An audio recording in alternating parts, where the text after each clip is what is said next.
The 7 Igneous Roses of the Reed. 1. Our spinal column has 7 igneous roses. 2. With the sacred fire of the Sushumna channel, these 7 igneous roses enter into activity.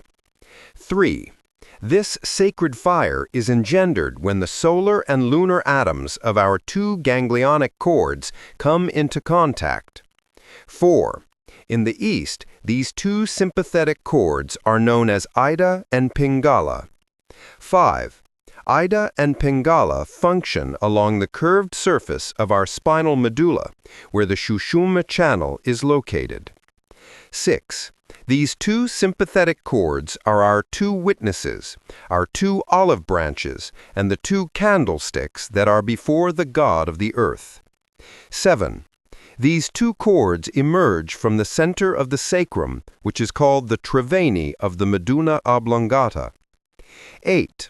When the solar and lunar atoms of these 2 cords come into contact in the sacrum triveni, then the sacred fire awakens, and the triveni or Muladhara enters into activity.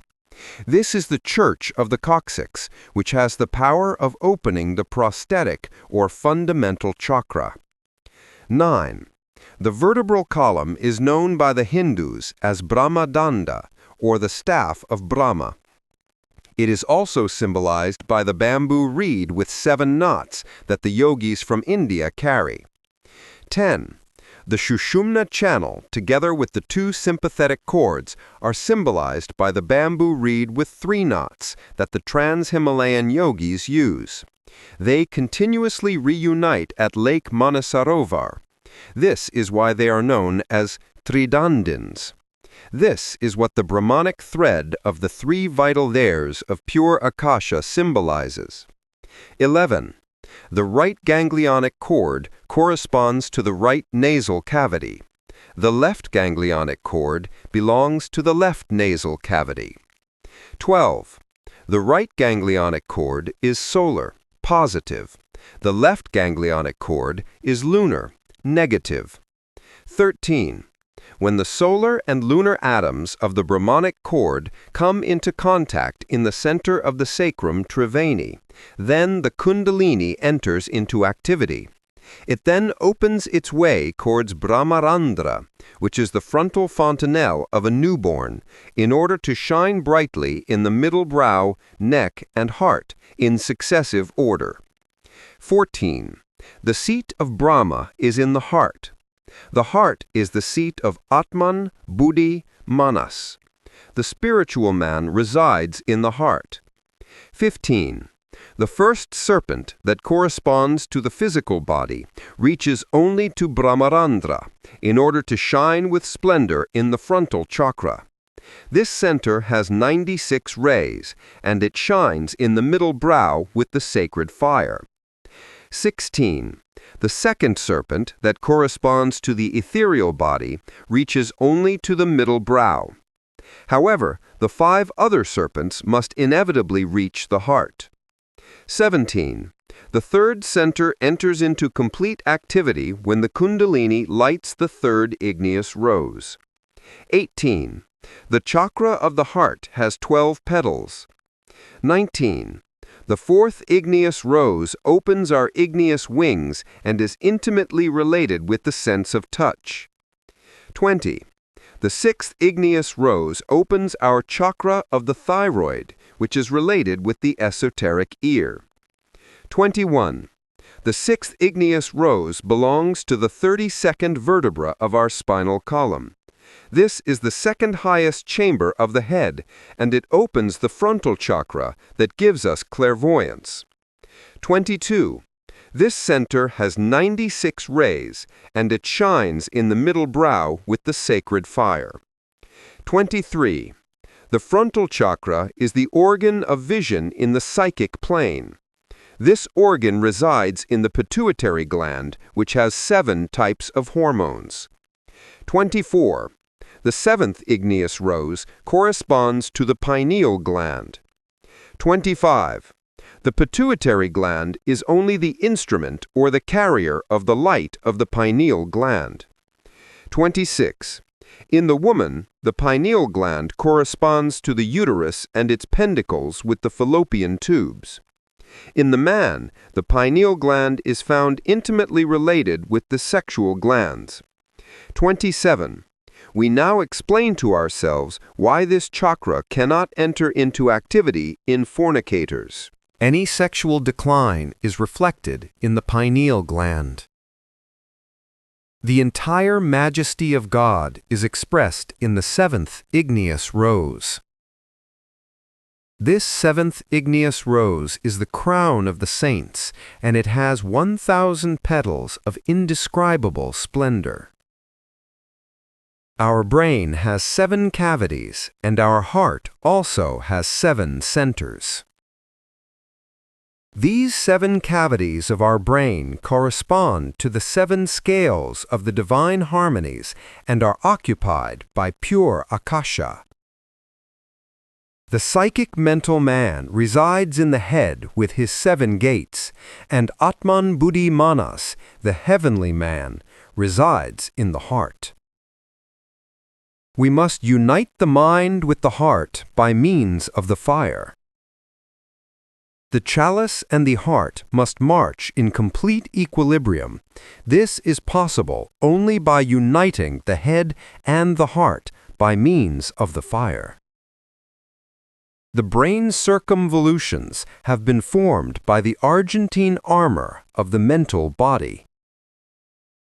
The third ventricle of the brain is filled with light, and this light becomes splendorous with the sacred fire of the Kundalini.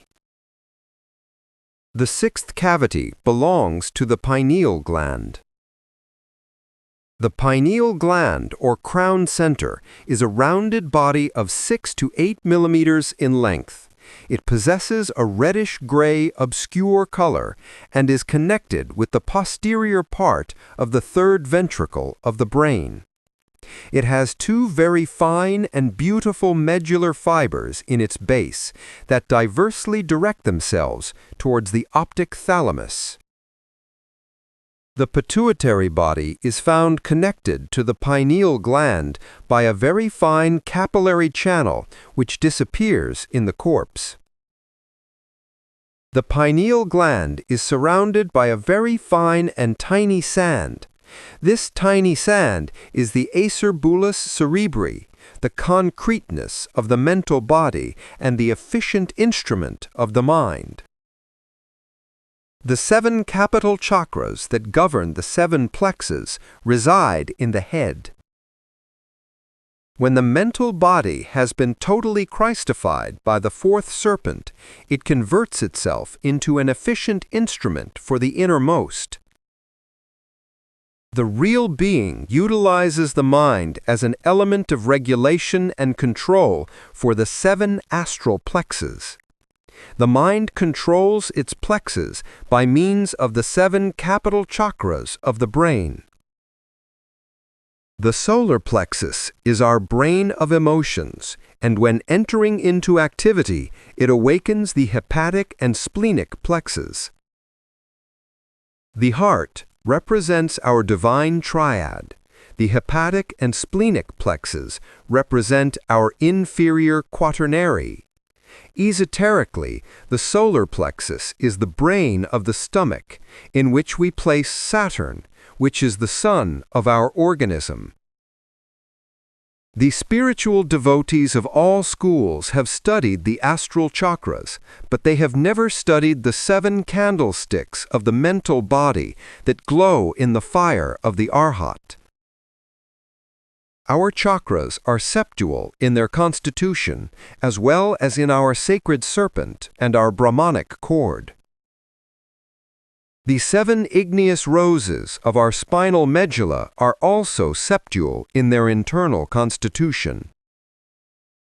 Our brain has 7 cavities, and our heart also has 7 divine centers. The sacred fire enters into activity when the solar and lunar atoms of the Brahmanic cord come into contact in the Triveni. This contact is possible only by intensely practicing sexual magic with our spouse, or by means of the sacrifice of a complete and definitive sexual abstention. The most powerful mantras that are known in the entire infinite for the awakening of the sacred fire are Kandil Bandil Rrr. These mantras are vocalized in a singing form as follows: Kan, Ban, Rrr. The letter R is pronounced with a high sound and rolled, imitating the sound of the rattles of a rattlesnake. The first igneous rose of our spinal column corresponds to the reproductive and respiratory organs of the race. The second igneous rose corresponds to the sense of taste. The third igneous rose corresponds to the heart. The fourth igneous rose corresponds to the wings. The fifth igneous rose corresponds to the ear. The sixth igneous rose corresponds to the sense of sight. The seventh igneous rose corresponds to the diamond eye, eye of Brahma, crown chakra, or center of polyvoyance that permits us to see in all the planes of cosmic consciousness. All of our senses are intimately related with the tattvas and with the distinct spheres or planes of cosmic consciousness that express themselves through the 7 igneous roses of our spinal column. The awakening of the 7 igneous roses gives us access to these superlative planes of cosmic consciousness. This ascension is performed in a spiral through the 7 degrees of the power of the fire. The sacred fire opens the avenues of the truth. The sense of touch belongs to the 4th igneous rose, to the eternal wings that permit us to soar from sphere to sphere in the planes of superlative consciousness where only the happiness of the being reigns.